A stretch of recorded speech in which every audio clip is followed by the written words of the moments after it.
The autumn wind swept across the Colorado Territory with a bite that promised winter's early arrival, carrying with it the scent of pine and the distant echo of gunfire that had become as common as birdsong in these lawless lands.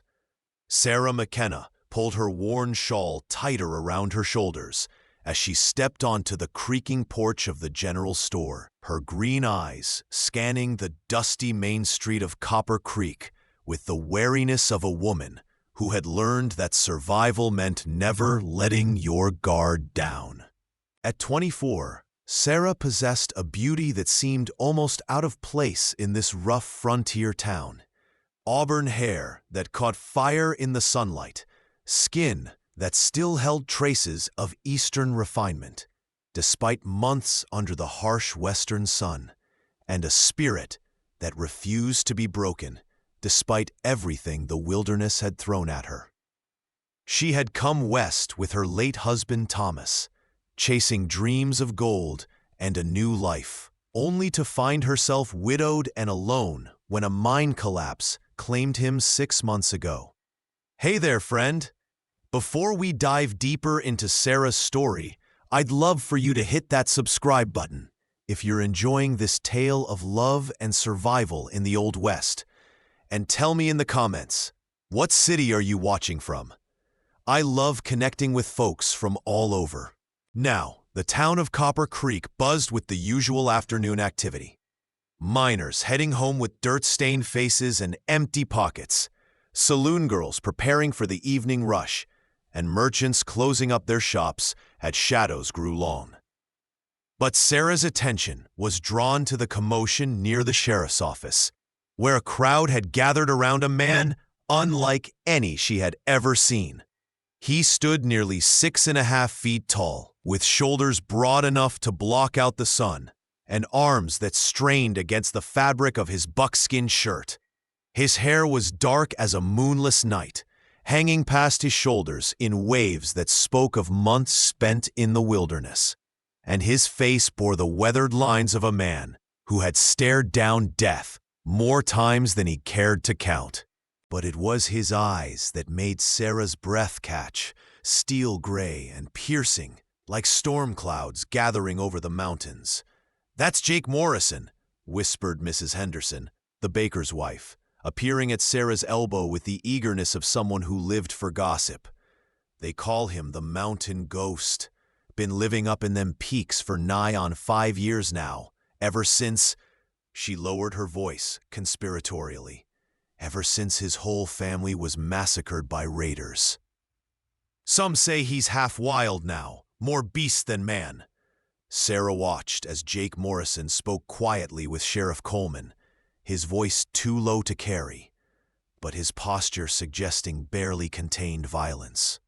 Even from across the street, she could see the arsenal he carried, a rifle slung across his back, 2 Colt revolvers at his hips, and a knife that looked capable of skinning a bear. Everything about him screamed danger, yet Sarah found herself unable to look away. "What's he doing in town?" Sarah asked, surprised by the breathiness in her own voice. "Word is there's been trouble up in the high country," Mrs. Henderson replied, her eyes bright with excitement. "Cattle rustlers. Maybe worse. The ranchers are scared, and when folks get scared, they call for Jake Morrison. He's the only one crazy enough to track men through them mountains in winter."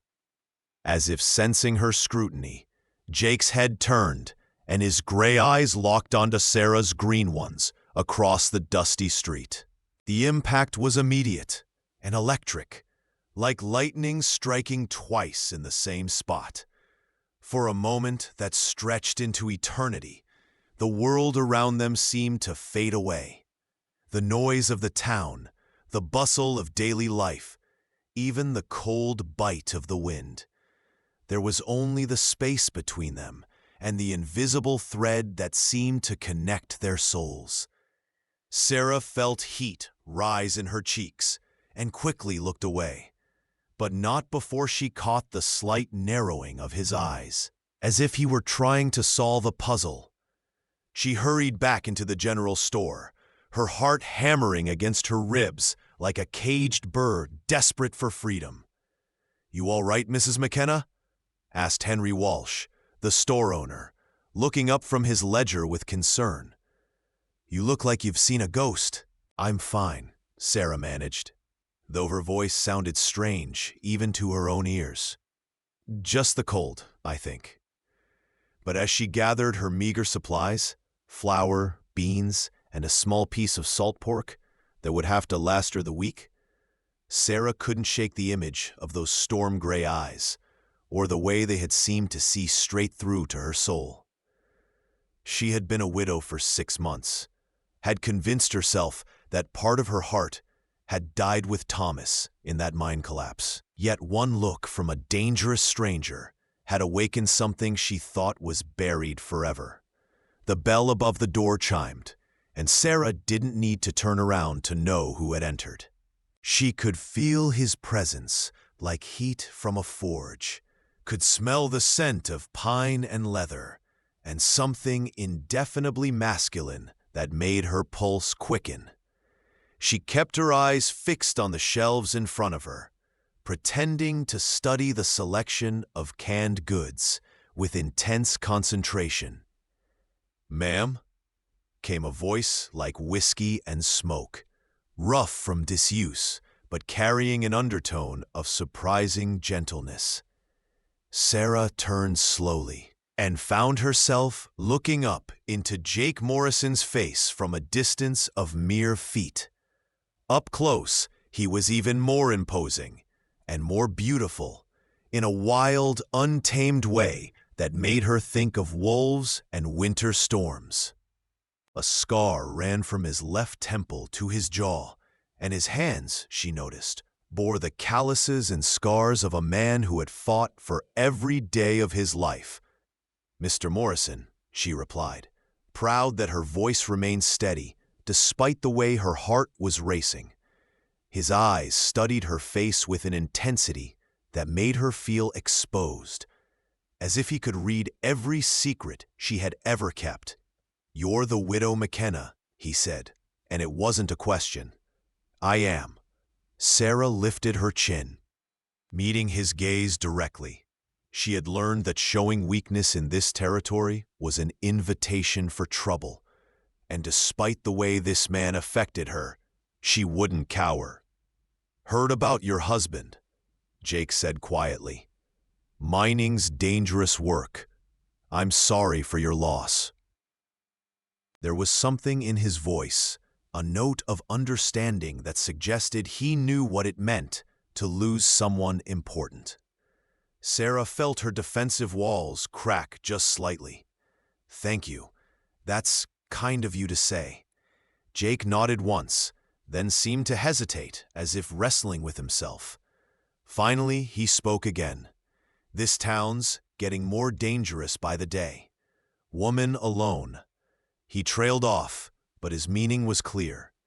"I can take care of myself," Sarah said. Though they both knew it wasn't entirely true.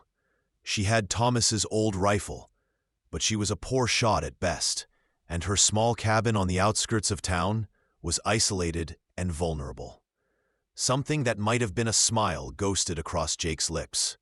"I'm sure you can, but if trouble comes calling, you might want to consider staying closer to town, at least until things settle down." Before Sarah could respond, he touched the brim of his hat in a gesture that was somehow both respectful and intimate, then turned and walked away, leaving her standing there with her heart pounding and her mind reeling. Through the window, she watched him mount a massive black stallion that looked as wild and dangerous as its rider, and then he was gone, disappearing into the gathering dusk like smoke. That night, alone in her small cabin, with only the wind for company, Sarah found herself thinking about Jake Morrison's warning. She had heard the rumors, of course. Cattle disappearing, travelers going missing on the mountain roads, strange lights seen in the high country after dark. But she had dismissed them as the usual frontier tall tales, the kind of stories that grew in the telling around saloon fires. Now, lying in her narrow bed and listening to the wind howl around the eaves, she wondered if she had been foolish to dismiss the danger so easily. Her cabin sat at the end of a dirt road that wound through a stand of aspens, far enough from town that her nearest neighbor was old Pete Garrison, and he was half deaf and twice as stubborn. If someone meant her harm, no one would hear her scream. The thought sent a chill down her spine that had nothing to do with the cold seeping through the cabin's thin walls.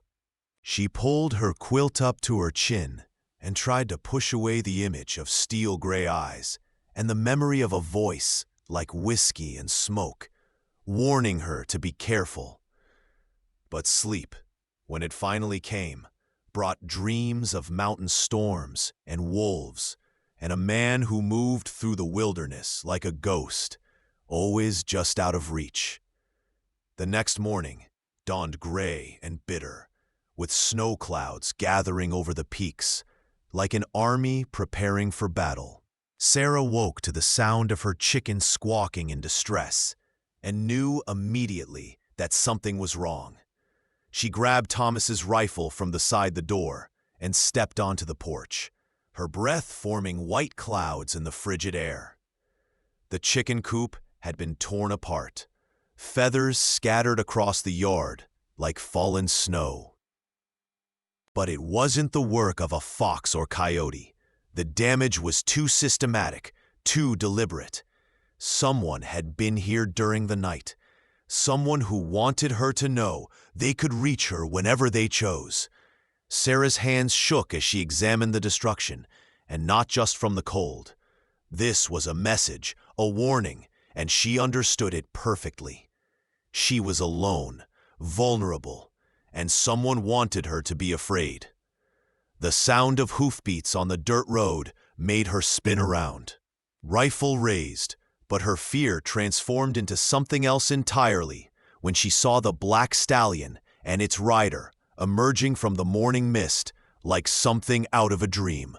Jake Morrison sat his horse with the easy grace of a man born to the saddle, his gray eyes taking in the scene with a single sweeping glance. "Trouble?" he asked, dismounting, with fluid motion and approaching slowly, his hands visible and non-threatening.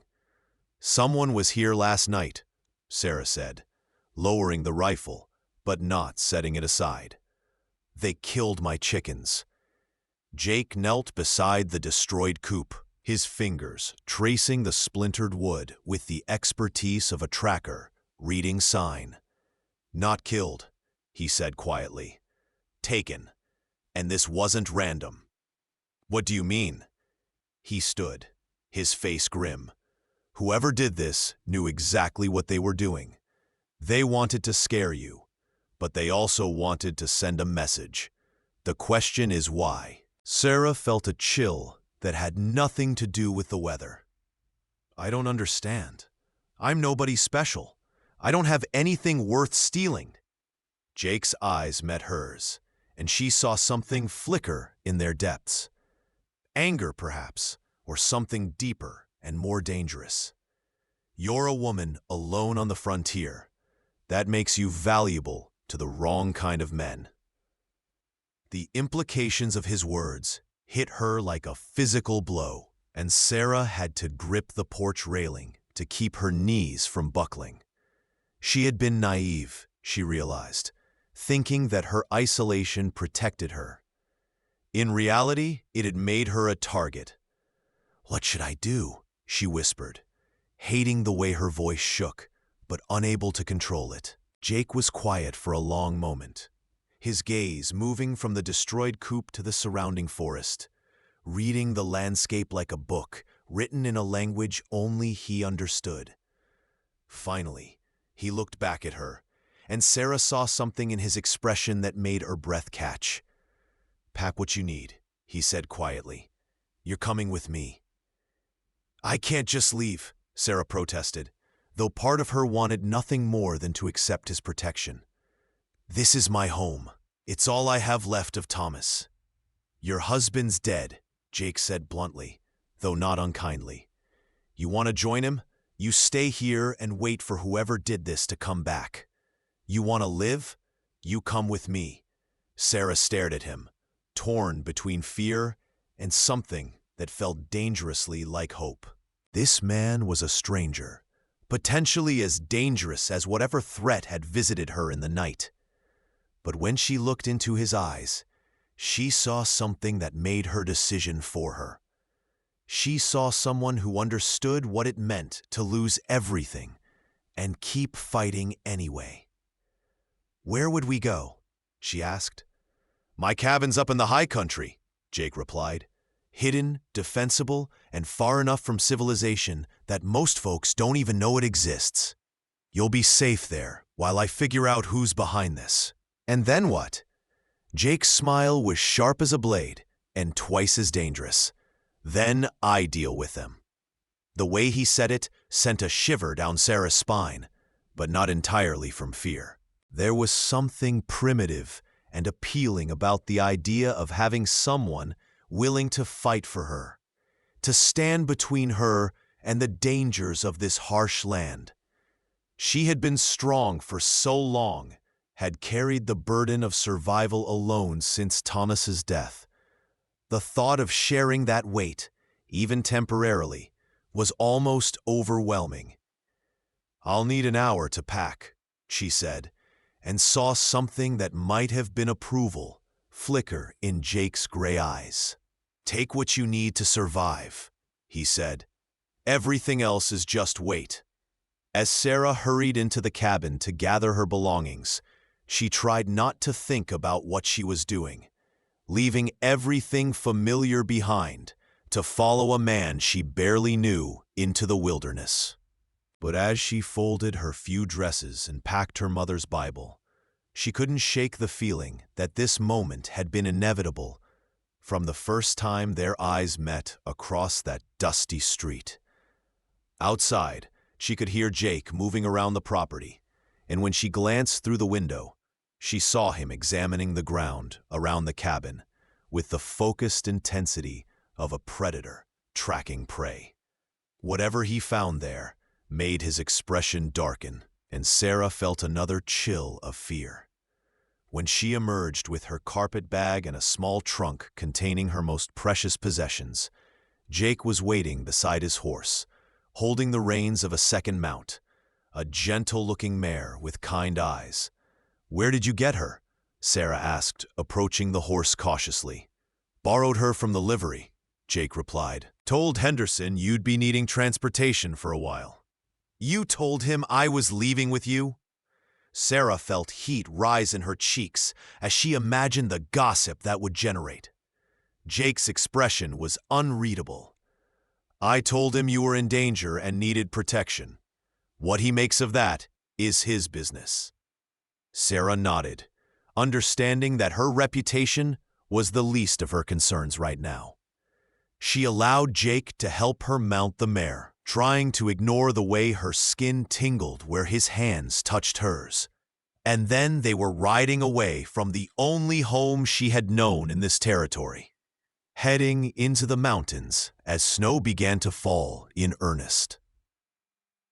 The trail Jake led her on was barely visible, winding through stands of aspen and pine that grew thicker and more wild the higher they climbed. Sarah had lived in Colorado territory for over a year, but she had never ventured this far into the high country, and the raw beauty of the landscape took her breath away. Towering peaks stretched toward the sky like cathedral spires, their snow-covered summits lost in the clouds, while far below, valleys spread out in a patchwork of gold and green that seemed to go on forever. But it was the man riding ahead of her that truly captured her attention. Jake moved through the wilderness with the confidence of someone who belonged here, reading the land and weather with an instinct that seemed almost supernatural. He chose their path without hesitation, leading them along game trails and hidden passes that Sarah would never have noticed on her own. As the day wore on and they climbed higher into the mountains, Sarah found herself studying the broad line of his shoulders, the easy way he sat his horse, the alert tilt of his head as he listened to sounds she couldn't even hear. There was something mesmerizing about watching him in his element.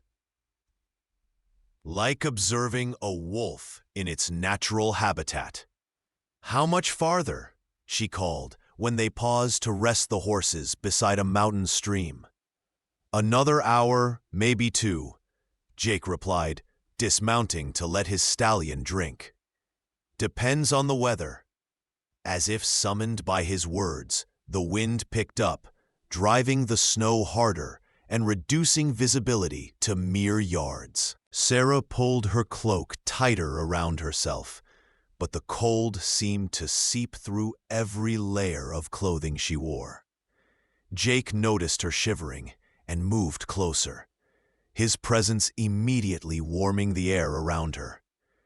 "You all right?" "Just cold," Sarah managed, though her teeth were starting to chatter. Without a word, Jake shrugged out of his heavy coat and draped it around her shoulders. The garment was warm from his body heat and carried his scent, pine and leather and something uniquely masculine that made her pulse quicken. "I can't take your coat," she protested. "You'll freeze." "I've been living in these mountains for 5 years, Jake said quietly. "Cold doesn't bother me anymore." Sarah wanted to argue, but the warmth of his coat was too welcome to refuse. She pulled it closer around herself, acutely aware that she was wrapped in something that had been touching his skin moments before. They rode on through the gathering storm, the world around them becoming increasingly white and silent.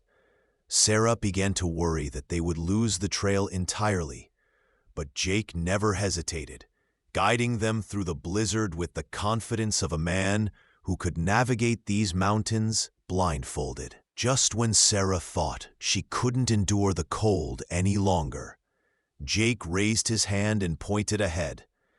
Through the swirling snow, she could make out the dark outline of a structure nestled against the mountainside, so perfectly camouflaged that it seemed to be part of the rock itself. "Home," Jake said simply, and the words sent an unexpected warmth through Sarah's chest.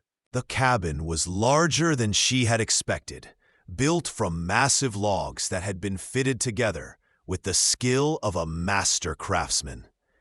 It sat in a natural depression that protected it from the worst of the wind, with the mountain rising behind it like a guardian.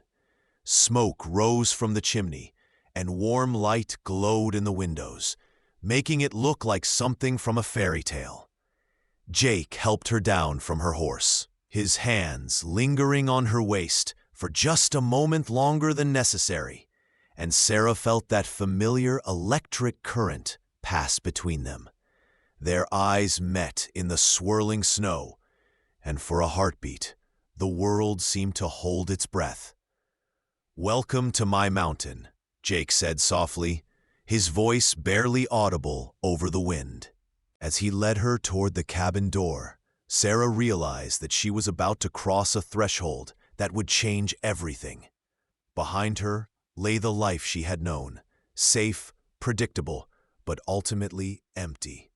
Ahead lay the unknown, dangerous and uncertain, but alive with possibility. She took a deep breath of the thin mountain air and followed Jake Morrison into his hidden sanctuary, leaving her old life behind in the snow. The interior of Jake's cabin was a revelation that left Sarah speechless. Where she had expected rough frontier accommodations, she found instead a space that spoke of both comfort and careful craftsmanship. The main room was dominated by a massive stone fireplace that radiated warmth throughout the space, its hearth large enough to roast a deer.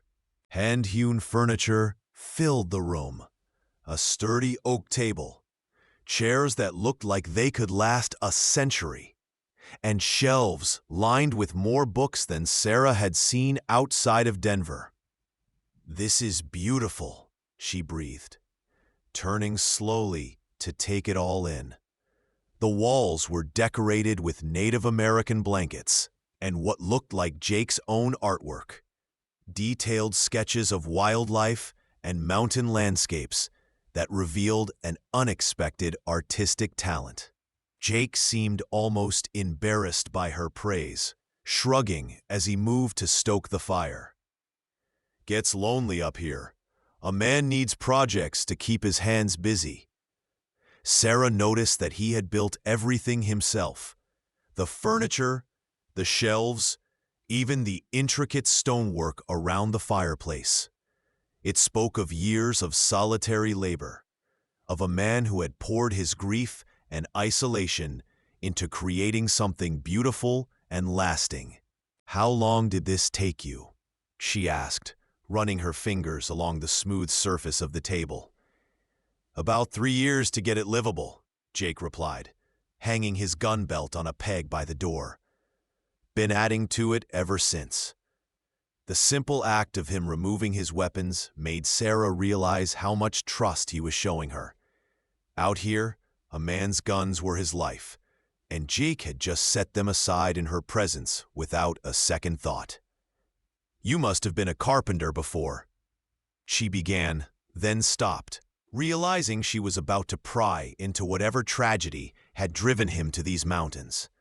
"Blacksmith," Jake said quietly, not seeming to mind the question.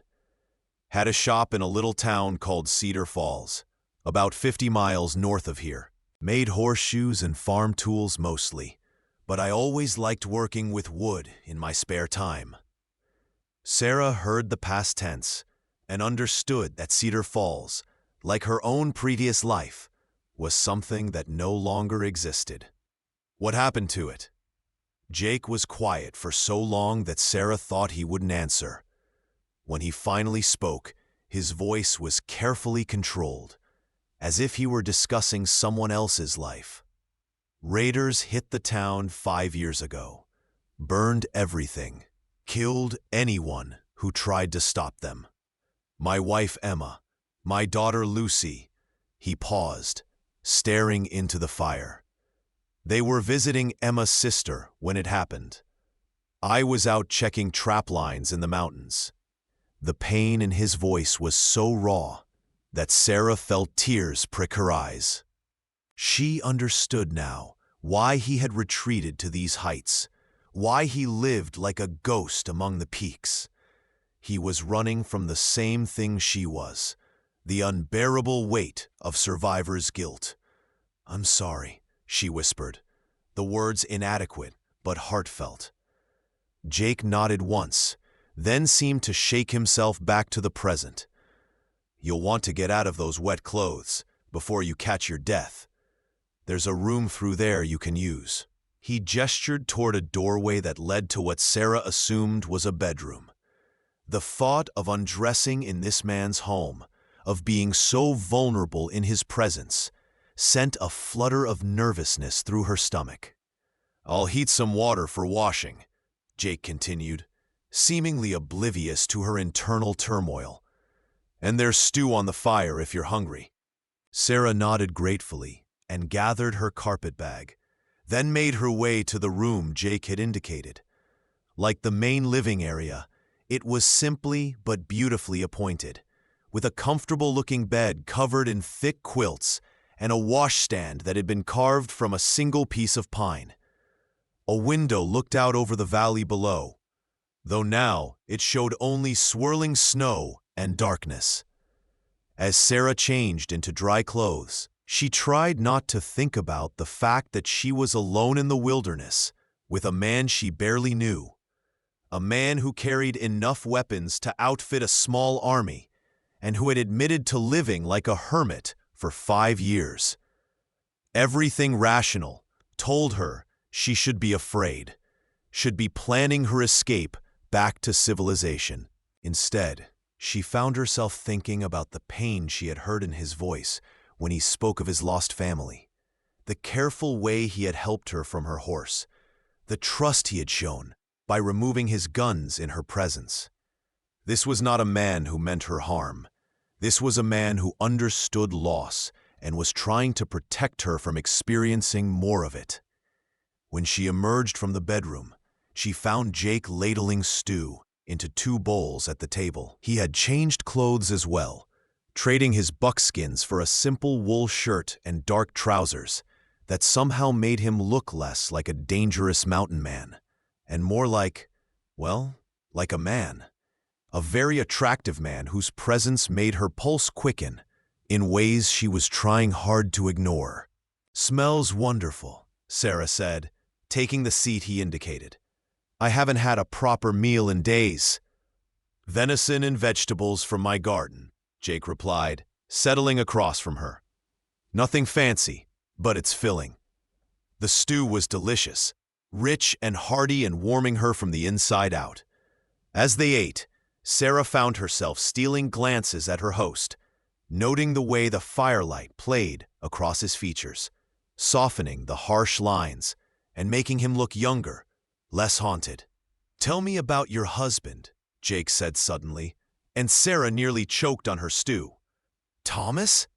She set down her spoon, surprised by the question. "What do you want to know?" "What kind of man was he? What brought you both out here?" Sarah considered the question, trying to find words that would do justice to Thomas's memory, without revealing how complicated her feelings about their marriage had become. "He was a good man," she said finally. "Kind, gentle, always looking for the next opportunity. He heard about the gold strikes in Colorado and convinced me we should try our luck." "You didn't want to come?" Sarah shook her head. "I was happy in Ohio. We had a small house, a garden, friends. But Thomas, he always believed there was something better waiting just over the horizon. He couldn't be content with what we had." "And you, were you content?" The question was more perceptive than Sarah had expected, and she found herself answering more honestly than she had intended. "I thought I was, but looking back, I think I was just existing, not really living. Does that make sense?" Jake nodded slowly. "Perfect sense. Sometimes it takes losing everything to realize what you actually had." They finished their meal in comfortable silence, and Sarah helped Jake clean the dishes despite his protests.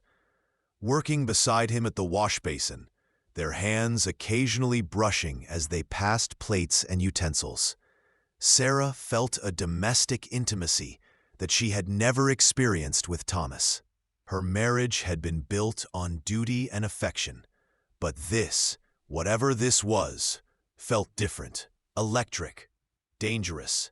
"I should check on the horses," Jake said when they finished, and Sarah heard the slight roughness in his voice that suggested he was feeling the same tension she was. "Of course," she replied, proud that her voice remained steady. After Jake left, Sarah stood by the window watching him move through the snow toward what she assumed was a stable built into the mountainside. Even in the storm, he moved with that same fluid grace she had noticed earlier, completely at home in this harsh environment. She was still watching when he suddenly stopped, his head tilted as if listening to something she couldn't hear. In one smooth motion, he drew the rifle from his back and melted into the shadows beside the stable, becoming nearly invisible despite her knowing exactly where he was. Sarah's heart began to pound as she realized that something was wrong, that the danger they had fled from in town had somehow followed them into these remote mountains. She moved away from the window, not wanting to be silhouetted against the light, and tried to think of what she should do. Minutes passed with agonizing slowness, and Sarah found herself holding her breath as she strained to hear any sound from outside. The wind howled around the cabin, masking any other noises, and she began to wonder if Jake had simply been being cautious, if there was no real threat after all. Then she heard it, the distant crack of a rifle shot, followed immediately by another. Sarah's blood turned to ice as she realized that someone had indeed followed them, that the sanctuary Jake had promised was under attack. Without thinking, she grabbed Thomas's rifle from where Jake had placed it by the door and checked to make sure it was loaded. She might not be the best shot in the territory, but she wouldn't go down without a fight. The front door burst open, and Sarah spun around with the rifle raised, only to lower it when she saw Jake stumble inside, his left arm pressed against his side and blood seeping between his fingers. "How many?" she asked, surprising herself with how calm she sounded. "3, maybe 4, Jake replied through gritted teeth. "They're good. Whoever they are. Professional." Sarah helped him to a chair by the fire, her hands shaking as she saw the extent of his wound. The bullet had torn through the meat of his upper arm, missing the bone but leaving a ragged gash that was bleeding freely. "We need to stop the bleeding," she said, tearing strips from her petticoat without hesitation. "Sarah," Jake said quietly, catching her hand as she reached for the wound, "if something happens to me—" "Nothing's going to happen to you," she interrupted fiercely. "I won't let it." Jake's eyes searched her face, and Sarah saw something flicker in their depths. Surprise, perhaps, or something deeper. "There's a passage behind the bookshelf," he said. "Leads to a cave system that comes out about a mile down the mountain. If they get inside—" "They won't," Sarah said with a conviction that surprised them both. As if summoned by her words, the sound of footsteps on the porch made them both freeze.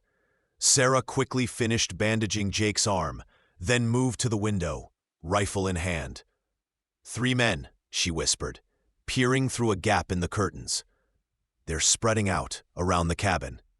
Jake tried to stand, but Sarah pushed him back down. "You're in no condition to fight. Let me handle this." "Sarah, you don't understand." "I understand perfectly," she said, checking the rifle's action one more time. "Someone wants to hurt me, and they're willing to hurt you to do it. That's not going to happen." The transformation in Sarah was remarkable. Gone was the frightened widow who had needed protection. In her place stood a woman who had found something worth fighting for. Jake watched in amazement as she moved to the door, her movements confident and purposeful. "This is private property," Sarah called out, her voice carrying clearly through the storm. "You're not welcome here." "We just want to talk, ma'am," came a voice from outside, smooth and cultured in a way that made Jake's blood run cold. "About your late husband's debts." Sarah glanced back at Jake, confusion clear in her eyes. "Thomas didn't have any debts," she said quietly. "He did to us," the voice continued. "Seems he found something that didn't belong to him before he died. Something valuable. We're here to collect." Understanding dawned in Jake's eyes, and he cursed under his breath. "The mine," he said quietly. "Your husband must have found something before the collapse. Something these men think belongs to them." "Thomas never said anything about finding anything valuable," Sarah protested. "He might not have known what it was," Jake replied. "Or he might have been trying to protect you." Outside, the men were growing impatient. "We know you're in there, Mrs. McKenna. And we know you've got company. Send out the mountain man, and maybe we can work something out." Sarah's jaw tightened. "The only thing you're going to get from me is a bullet if you don't leave my property right now." "Your property?" The voice held amusement now. "Lady, you don't own anything anymore. Your husband's debt transfers to you, and we're here to collect, one way or another." The sound of breaking glass from the back of the cabin made both Sarah and Jake spin around. One of the men had broken a window and was climbing through, his gun already drawn. Sarah didn't hesitate. She raised the rifle and fired, the shot echoing through the cabin like thunder. The man cried out and fell back through the window, clutching his shoulder. "Nice shot," Jake said with genuine admiration. "Thomas taught me to hunt," Sarah replied, already reloading. "I'm better than I let on." The front door exploded inward, and two more men rushed in, guns blazing.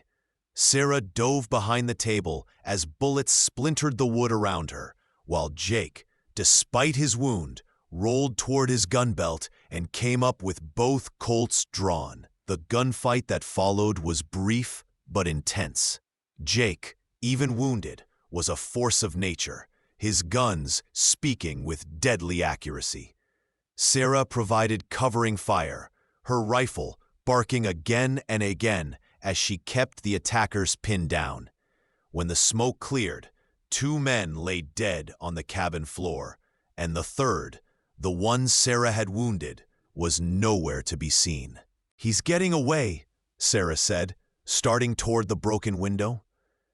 "Let him go," Jake said, holstering his guns. "He'll spread the word that you're not as helpless as they thought." Sarah turned to look at him, and Jake saw something in her eyes that made his breath catch. The fear was gone, replaced by something fierce and wild and beautiful. She had found her strength in defending what mattered to her, and the transformation was breathtaking. "Are you all right?" she asked, moving to check his bandage. "I'm fine," Jake replied, though his voice was rougher than usual. "Sarah, what I did was protect what's mine," she said, simply, and the possessive note in her voice sent heat racing through Jake's veins. They stood there in the aftermath of violence, surrounded by the evidence of their shared fight, and something fundamental shifted between them. The careful distance they had maintained, the polite boundaries of strangers thrown together by circumstance, all of it crumbled in the face of what they had just experienced together. "Sarah," Jake said quietly, his voice holding a warning. "I know," she whispered, but she didn't step away. Instead, she moved closer, her hands coming up to rest on his chest. "I know this is crazy. I know we barely know each other. But Jake, I've never felt anything like this before." Jake's hands came up to cover hers, and Sarah could feel the tremor in his fingers. "You don't know what you're saying. The adrenaline, the danger?" "This isn't about adrenaline," Sarah interrupted.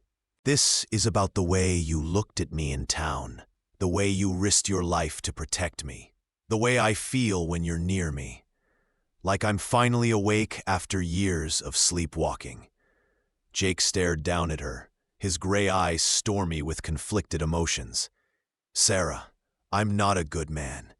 The things I've done, the life I've lived." "You're the best man I've ever known," Sarah said fiercely. "You saved my life. You brought me to safety. You fought beside me when those men came. If that doesn't make you good, then I don't know what does." The last of Jake's resistance crumbled at the conviction in her voice. With a sound that was half groan, half surrender, he pulled her against him, his mouth coming down on hers in a kiss that was desperate and hungry, and full of months of loneliness. Sarah melted into him, her arms winding around his neck as she kissed him back with equal fervor. This was nothing like the chaste kisses she had shared with Thomas. This was fire and passion and need, raw and overwhelming and perfect. When they finally broke apart, both were breathing hard. Their foreheads pressed together as they tried to process what had just happened. "Sarah," Jake whispered, her name a prayer on his lips. "Don't," she said, pressing her fingers to his mouth. "Don't say this is a mistake. Don't say we're moving too fast. I spent too much of my life being careful, being proper, being what everyone expected me to be. For once, I want to do what feels right." Jake caught her hand, pressing a kiss to her palm that made her shiver. "What feels right to you?" "You," Sarah said simply. "This. Us." The honesty in her voice, the courage it took for her to admit her feelings, broke down the last of Jake's defenses. He had spent 5 years convincing himself that he was better off alone, that caring for someone only led to pain.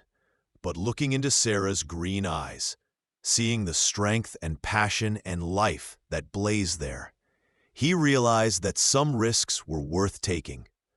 "Sarah," he said quietly, his hands framing her face, "if we do this, there's no going back.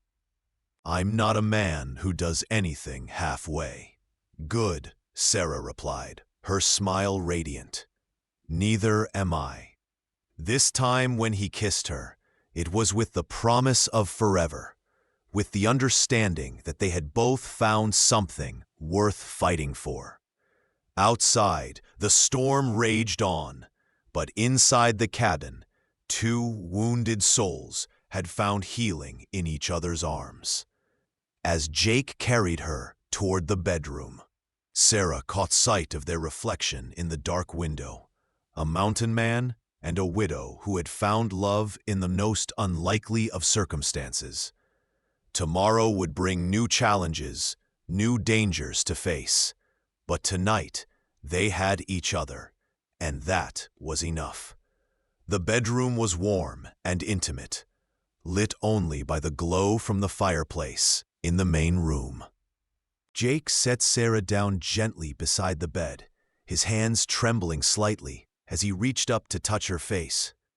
"Are you sure?" he asked, his voice rough with emotion. "I've never been more sure of anything in my life," Sarah replied, her hands already working at the buttons of his shirt. What followed was a joining that was both tender and passionate, a coming together of 2 people who had thought they would never feel whole again. Jake worshipped Sarah's body with a reverence that brought tears to her eyes, while she gave herself to him completely, holding nothing back. Afterward, they lay entwined in the warm cocoon of quilts, Sarah's head on Jake's chest as she listened to the steady rhythm of his heartbeat. The storm outside was beginning to subside, but neither of them was in any hurry to leave the sanctuary they had created together. "What happens now?" Sarah asked quietly. Jake's arms tightened around her. "Now we figure out who those men were and what they really wanted. And then we decide what kind of life we want to build together." "Together?" Sarah lifted her head to look at him, hope shining in her eyes. "If you'll have me," Jake said simply. "I know I'm not much of a catch, a hermit with a violent past and more enemies than friends. But Sarah, I love you. I think I've loved you since the moment I saw you standing on that porch in town." Sarah's smile was radiant as she leaned down to kiss him. "I love you too, Jake Morrison. And I can't think of anywhere I'd rather be than right here in your mountains, building a life with you." As dawn broke over the peaks, painting the snow-covered landscape in shades of gold and pink, Sarah and Jake began planning their future together. They would face whatever dangers came their way as a team, 2 strong people who had found in each other the missing pieces of their souls. The widow and the mountain man had found their happy ending in the most unlikely of places, in each other's arms, high in the Colorado mountains, where love had bloomed like a wildflower in the snow. 3 months later, as spring began to paint the mountainsides with wildflowers and new growth, Sarah stood on the porch of their cabin, for it was truly theirs now, watching Jake work in the garden they had planted together. Her hand rested on the gentle swell of her belly, where new life was growing, a symbol of the future they were building together. The mystery of Thomas's supposed debt had been solved when they discovered a cache of gold nuggets hidden in the walls of her old cabin. A strike Thomas had made just before his death, but had kept secret to protect Sarah from exactly the kind of men who had eventually come looking for it. Jake had made sure those men would never threaten anyone again, and the gold had given them the means to expand their mountain sanctuary into something truly special. "Mrs. Morrison," Jake called, straightening from his work, with a grin that still made her heart skip a beat. "You're supposed to be resting." "I'm pregnant, not an invalid," Sarah called back, but she was smiling as she said it.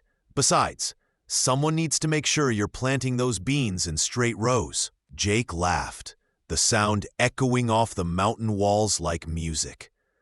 "Come here and show me how it's done, then." Sarah made her way down to the garden, where Jake caught her in his arms and spun her around, both of them laughing like children. When he set her down, his hands came to rest on her belly, his expression soft with wonder. "I still can't believe it," he said quietly. "After everything we've been through, everything we've lost, we get this. We get each other." "We get forever," Sarah corrected, standing on her toes to kiss him.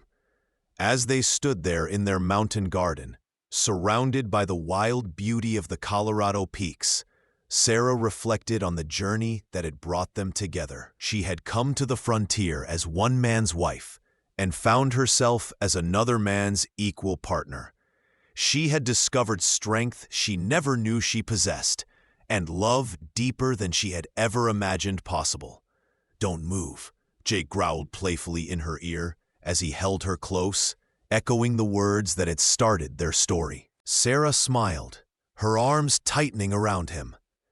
"I don't want to," she whispered back, and meant it with every fiber of her being. In the distance, an eagle soared over the peaks, its cry echoing across the valleys like a benediction. The mountain man and his bride had found their paradise, and nothing would ever take it away from them again. Their love story had begun with danger and uncertainty, but it would continue with joy and hope and the promise of all the tomorrows stretching out before them like an endless mountain vista, beautiful and wild and free.